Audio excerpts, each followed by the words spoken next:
Simple তো বললামই। এটা কি আগে বেছে চলে না সাবান কি জিনিসটা কি? সাবান। সাবান ছিল এটা একটা বেয়ারিশ সাবান। বেশি না তুই কত টাকা দাম? বানানো না, মানে এটা বেয়ারিশ 100% ভেজাল জিনিস। এই যে এগুলা কি?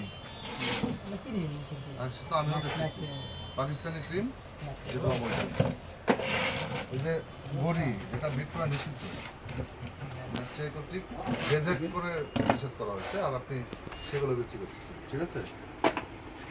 এই যে এগুলো তো একই, অলিভ অয়েল নকল, এটা কি কোম্পানি দিছে? এই কোম্পানির মেমোটা দেন। এটা কি জিনিসটা কি? বডি ওয়াশ বডি ওয়াশ, মানে এটা মানে বেস্ট এর ম্যান্ডেটরি প্রোডাক্ট না। সকালে না, এটা লাগে না, ঠিক আছে? এগুলো আর বেচেন না, কথা কি বলছেন? এটা এটা মানে গুণগত মান বলে কিছু নাই। এই পন্ডস এটাও বাইরে, জনসন বাইরে, এই যে নিভিয়া বাইরে, সব অবৈধ। এখন এগুলো যদি আর ভাই আপনি বেচা বাদ দিবেন না, বেচবেন, সেটা আপনার বিষয়। সেটা নিয়ে আপনি কেন পেঁচাচ্ছেন? অবৈধ জিনিস আপনি বিক্রি করতে পারবেন, এই অনুমতি দেওয়ার এখতিয়ার আছে আমাদের। তো আপনি কি করবেন সেটা আপনার বিষয়, কিন্তু আমি আপনাকে বলতেছি আপনার দোকানের যে কসমেটিক্স আছে 90% অবৈধ। তো স্টিকার ছাড়া তো আপনার বেচার কোনো অনুমতি নাই। যে ইন্ডিয়ান না, এটা স্টিকার নাই, তার মানে এটা আসল না নকল আপনিও জানেন না। পরিষ্কার কথা।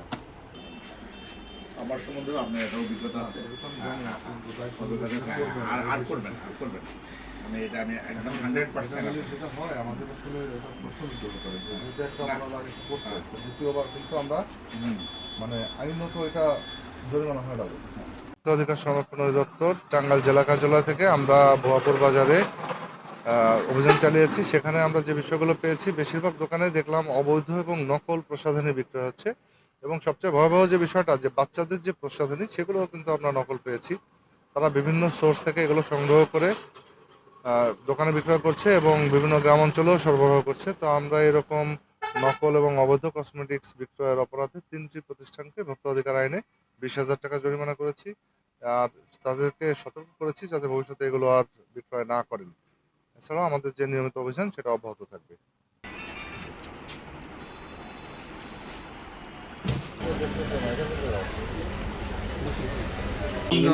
এখানে কি আছে? এটা কি মেমো বলেন তো? পাতাকে এটা কি মেমো হয়?